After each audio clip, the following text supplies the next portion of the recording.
नमस्कार दोस्तों, एक नई वैकेंसीज के साथ में हमारे यूट्यूब चैनल रमाकांत सर पे आपका स्वागत है। दोस्तों यूट्यूब चैनल पे एक नई वेब सीरीज़ शुरू कर रहे हैं। जो भी लाइब्रेरी साइंस से जुड़ी हुई जो भी वैकेंसीज होंगी वो वैकेंसीज की सूचना समय समय पर आपको हमारे यूट्यूब चैनल के माध्यम से मिलती रहेगी। और दोस्तों आज जो हम यूट्यूब चैनल पे जो चर्चा कर रहे हैं या जो वैकेंसीज की बात करें दोस्तों, वो है MNITs में, यानी MNITs की बात करें दोस्तों तो वो है Malviya national institute of technology. और कहाँ है दोस्तों, तो जयपुर में बात करें दोस्तों तो नंबर ऑफ वैकेंसीज तो कम है यहाँ पर, लेकिन दोस्तों जो भी वैकेंसीज है वो बड़ी ही, अगर बात करें इसके पे लेवल की, तो पे लेवल में जो पोस्ट है वो बड़ी शानदार है दोस्तों। लाइब्रेरियन की यहाँ पर एक पोस्ट है और पे लेवल जो है दोस्तों वो 14 पे लेवल है। यहाँ पर एक असिस्टेंट लाइब्रेरियन की पोस्ट है जहाँ पर 10वां पे लेवल लागू है दोस्तों।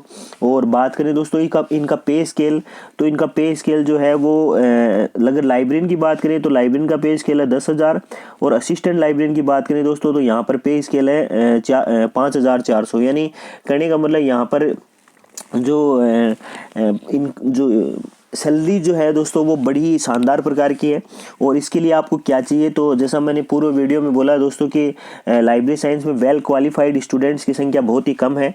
और यूँ समझिएगा कि इस फील्ड में जो भी लोग हैं, जो भी हायर एजुकेशन प्राप्त किए हुए हैं, हाई लेवल पे जो लोग हैं जो लाइब्रेरी साइंस से जुड़े हुए हैं, आप यूँ समझिएगा कि उनकी जो सैलरीज है वो अन्य जो भी फील्ड है उनकी तुलना में बड़ी शानदार प्रकार की है। तो कहने का मतलब यहाँ पर जो पोस्ट हैं दोस्तों वो मैं यहाँ चर्चा कर देता हूँ। यानी आप इसका फॉर्म कब फिलअप कर सकते हैं, पहली बात तो यानी इसके फॉर्म जो है वो स्टार्ट है दोस्तों 16 जनवरी तक, यानी 16 जनवरी इसकी लास्ट डेट है फॉर्म फिलअप करने की। और आप 16 जनवरी को फॉर्म फिल करने के बाद में इसको MNIT में 25/1/2021 तक, 16/1/2021 है दोस्तों। ये 16/1/2021 से तक फॉर्म फिलअप कर सकते हैं, ऑनलाइन इसका फॉर्म फिल होगा। और 25/1/2021 तक आप इसको MNIT जयपुर में क्या कर सकते हैं, भेज सकते हैं दोस्तों। दो भी शॉर्ट लिस्ट कैंडिडेट होंगे, यानी उन शॉर्ट लिस्ट कैंडिडेट की अगर बात करें दोस्तों यहाँ पर, तो यूँ समझिएगा कि जो भी इससे जुड़े हुए शॉर्ट लिस्ट कैंडिडेट हैं वो कैंडिडेट जो है उनका रिटर्न टेस्ट होगा।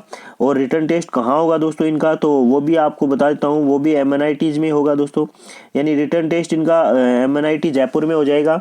और रिटर्न टेस्ट MNIT जयपुर में उन्हीं लड़कों का होगा दोस्तों जो शॉर्ट लिस्ट कैंडिडेट हैं, यानी जिनको क्या किया गया हो, MNITs के द्वारा शॉर्ट लिस्ट किया गया हो दोस्तों। गवर्नमेंट, सेंट्रल गवर्नमेंट का ऑटोनोमस बॉडीज है ये, एक तरीके से यूँ समझिएगा कि सेंट्रल गवर्नमेंट की नौकरी है। और इसमें अगर बात करें दोस्तों तो नॉन टीचिंग स्टाफ में वैकेंसीज है। आप इसको ऑनलाइन सबमिट करने के बाद में, यानी 16 जनवरी 2021 तक आप इसको क्या कर सकते हैं, सबमिट कर सकते हैं फॉर्म को। और इसको फिर आपको 25 जनवरी 2021 तक आपको डिप्टी रजिस्ट्रार जो कि Malviya national institute of technology Jaipur में JLN मार्ग पर है, वहाँ पर आपको इसको क्या करना है, भेजना है।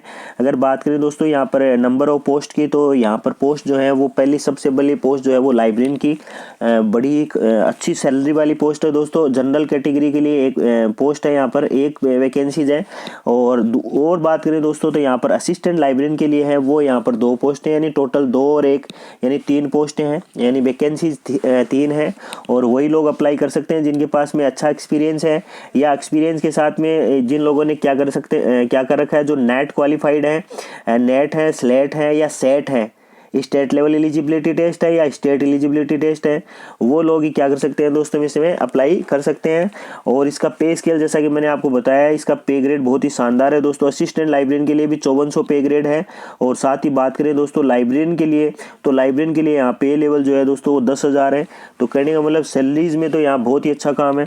साथ ही बात करें दोस्तों इसमें इसकी जो क्वालिफिकेशन क्या है, तो लाइब्रेरियन के लिए जो यहाँ पर लाइब्रेरियन या लाइब्रेरी साइंस का जो HOD जो होते हैं उनके लिए अगर बात करें दोस्तों तो यहाँ पर जो है मास्टर डिग्री होनी चाहिए लाइब्रेरी इंफॉर्मेशन साइंस या डॉक्यूमेंटेशन साइंस, तीनों एक ही चीज़ है दोस्तों। या आपके पास में CGPA तो 6.5 यानी 6.5 से लेकर जो 10 पॉइंट तक की स्केल होती है उसमें आपके 6.5 CGPA से ऊपर होना चाहिए। और अगर परसेंटेज की बात करें दोस्तों तो आपके 60% से ऊपर होनी चाहिए। अगर आपने जिस भी यूनिवर्सिटी से मान लीजिए पढ़ाई की है तो उसमें आपकी ग्रेड जो है वो B जरूर होनी चाहिए, यानी बी ग्रेड अगर है तो ही आप इसमें क्या कर सकते हैं, अप्लाई कर सकते हैं। साथ ही बात करें दोस्तों इसमें एक्सपीरियंस की, तो इसमें इस MNITs में 10 ईयर का यानी जिन्होंने 10 साल का एक्सपीरियंस है जिनके पास में है वो लोग यहाँ क्या कर सकते हैं, अप्लाई कर सकते हैं। साथ ही दोस्तों पूरा इसका जो एडवर्टाइजमेंट है उसमें पूरी बातें एकदम साफ साफ शब्दों में लिखी है कि आप डिप्टी लाइब्रेरियन की पोस्ट से क्या होने चाहिए, आपके पास में एक्सपीरियंस होना चाहिए और आपका पे लेवल है वो 4th के अकॉर्डिंग 37,400 से 67,000 तक का आपका क्या होना चाहिए, पे लेवल जो आपको उपलब्ध हो रहा हो या सैलरी बेस हो रहा हो वो आपको मिलना चाहिए।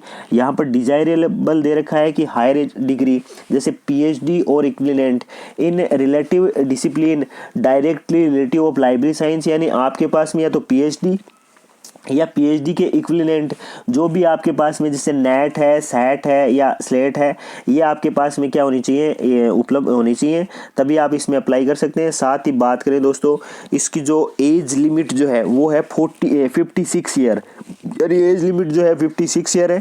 जो भी अनुभव वाले कैंडिडेट हैं या जिनके पास में लाइब्रेरी साइंस में अच्छा एक्सपीरियंस है वो लोग इसमें क्या कर सकते हैं, अप्लाई कर सकते हैं। साथ ही बात करें दोस्तों इसमें एक पोस्ट असिस्टेंट लाइब्रेरियन की, तो अभी बहुत सारे हमारे स्टूडेंट जो है वो नेट क्वालिफाई हो रहे हैं और आगे भी नेट होंगे, तो जो लोग आगे नेट होंगे वो अभी से थोड़ा सा इन चीज़ों को देखते रहिए और जो लोग पहले से नेट हो चुके हैं वो इसमें क्या कर सकते हैं, अप्लाई कर सकते हैं। तो अप्लाई करने के लिए आपके पास में मास्टर डिग्री होनी चाहिए और मास्टर डिग्री में बात करें दोस्तों तो 60% के अलावा अगर बात करें आपका CGPA तो वो 6.5 होना चाहिए, या फिर अगर बात करें दोस्तों तो यहाँ भी आपके पास में B ग्रेड क्या है ज़रूर होनी चाहिए जिस भी यूनिवर्सिटी से आपने किया हो।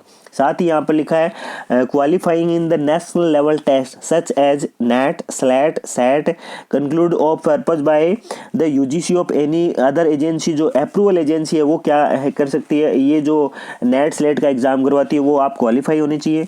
इसमें डिजायरेबल दे रखा है दोस्तों कि आपके पास में PG diploma in library automation या नेटवर्किंग यानी PGDCA या इसके इक्वल जो भी है वो आपके पास में होना चाहिए।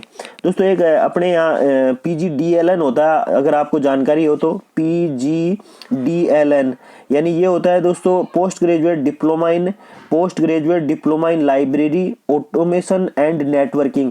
दोस्तों अपने वर्धमान कोटा से भी होता है और अन्य जो भी यूनिवर्सिटीज़ हैं जैसे इग्नू है या और कोई डॉक्टर अम्बेडकर डिस्टेंस एजुकेशन की जो यूनिवर्सिटीज़ है वहाँ से भी क्या है दोस्तों ये डिप्लोमा जो है वो होते हैं, तो आप वहाँ से डिप्लोमा कर सकते हैं। इसमें आपके लिए खाली एक ही चीज़ मांग रखी है दोस्तों, इसमें आपके पास में होना चाहिए मास्टर डिग्री बोले तो MLIS होना चाहिए और MLIS के साथ में आपके पास में नेट सेट, इन दोनों में से कोई एक होनी चाहिए। साथ ही अगर आपके पास में डिप्लोमा है या PGDCA post graduate diploma in computer application या आपके पास में PG डिप्लोमा है लाइब्रेरी ऑटोमेशन या नेटवर्किंग का, तो आप ये फॉर्म फिल कर सकते हैं। इसकी जो एज जो है दोस्तों वो 35 ईयर होनी चाहिए, इसके अकॉर्डिंग आप क्या कर सकते हैं, इसमें अप्लाई कर सकते हैं। अगर इस एज में अगर आप हैं तो आप आराम से इसमें अप्लाई कर सकते हैं। साथ ही अगर बात करें दोस्तों इसका शुल्क की अगर बात करें अपन, तो इसका जो शुल्क है दोस्तों वो अपन चर्चा कर लेते हैं। इसका जो एग्जामिनेशन फीस जो है वो बात करें दोस्तों तो वो है 1000, लेकिन हाँ भी दोस्तों कुछ एक जो रिजर्वेशन कैटेगरीज हैं उनके लिए छूट है, तो आप थोड़ा सा अप्लाई करें तब ध्यान रखें। इसमें जनरल EWS और OBC इन सब के लिए बात करें दोस्तों तो यहाँ पर 1000 है, यानी 1000 रुपये इनकी एग्जामिनेशन फीस है। साथ ही SC ST दिव्यांग या वुमन महिला कैंडिडेट जो है दोस्तों उनके लिए यहाँ पर फीस में क्या है, छूट है, यानी वो फीस बिना फीस के भी क्या है कर सकते हैं, अप्लाई कर सकते हैं। बस इस चीज़ का आप ध्यान रखिएगा कि आप एक बार फीस सबमिट कर देंगे तो वो फीस आपको क्या नहीं होगी, दोबारा रिफंडेबल नहीं होगी। और एग्ज़ाम सेंटर जो है दोस्तों MNIT जयपुर में ही रहेगा, तो आप इसको भली भांति इसका जो नोटिफिकेशन है वो आप देख सकते हैं। नोटिफिकेशन आप पूरे को देख लीजिए। MNIT जो है वो क्या करेगा, जो भी कैंडिडेट होंगे उनको शॉर्ट लिस्ट करेगा और उनका रिटर्न एग्जाम करवाएगा। रिटर्न एग्जाम के बाद में दोस्तों इनका इंटरव्यू होगा और इंटरव्यू के बाद में अगर आप सेलेक्ट होते हैं तो बहुत ही गोल्डन चांस जो जयपुर में जो कैंडिडेट हैं या जयपुर के अलावा जो भी बाहर के जो कैंडिडेट हैं वो इसमें क्या कर सकते हैं, अप्लाई कर सकते हैं। और बहुत ही मतलब अच्छे पे ग्रेड की, या आप यूँ समझो कि एक अच्छे लेवल, अच्छा सैलरी लेवल जो है इसमें वो उपलब्ध रहेगा।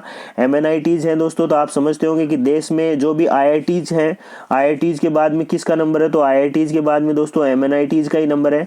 और MNIT जो है लगभग ऑल ओवर इंडिया में 31 के आसपास जो भी MNITs हैं दोस्तों, उन सब में ये समझो एक बहुत ही शानदार और बेहतरीन जॉब अपॉर्चुनिटीज़ जो है वो अपने यहाँ पर उपलब्ध है। तो आप फॉर्म फिलअप कर सकते हैं 16 जनवरी तक शाम को 6 बजे तक, और इसको आप 25 जनवरी तक आप भेज सकते हैं शाम को 5:30 बजे तक। ये क्या होना चाहिए, आपकी जो हार्ड कॉपी है वो वहाँ पर क्या हो जानी चाहिए, पहुँच जानी चाहिए। तो अगर आप इसमें एलिजिबल हैं, अगर आपके पास में नेट है और आप कंटिन्यू लाइब्रेरी साइंस से जुड़े हुए हैं, आपके पास में PhD या अन्य कोई डिग्री में आप इनरोल्ड हैं, तो आप इसका फॉर्म क्या कर सकते हैं, फिल कर सकते हैं। दोस्तों अभी भी बहुत सारी वैकेंसीज जो हैं वो टाइम टाइम पे इसमें जारी होती रहती हैं, लाइब्रेरी साइंस में निकलती रहती हैं। तो उन पोस्टों को के बारे में जानने के लिए अगर आप चैनल पर नए हैं तो चैनल को सब्सक्राइब कीजिए और इसके साथ में जुड़े रहिए। आपको बहुत सारी नंबर ऑफ पोस्ट के बारे में रोजाना हमारे द्वारा आपको क्या दिए जाएंगे, खूब सारे नोटिफिकेशन जो है वो आप लोगों के लिए डाले जाएंगे। एक नई वैकेंसी के बाद साथ में दोबारा मिलेंगे, तब तक के लिए जय हिंद।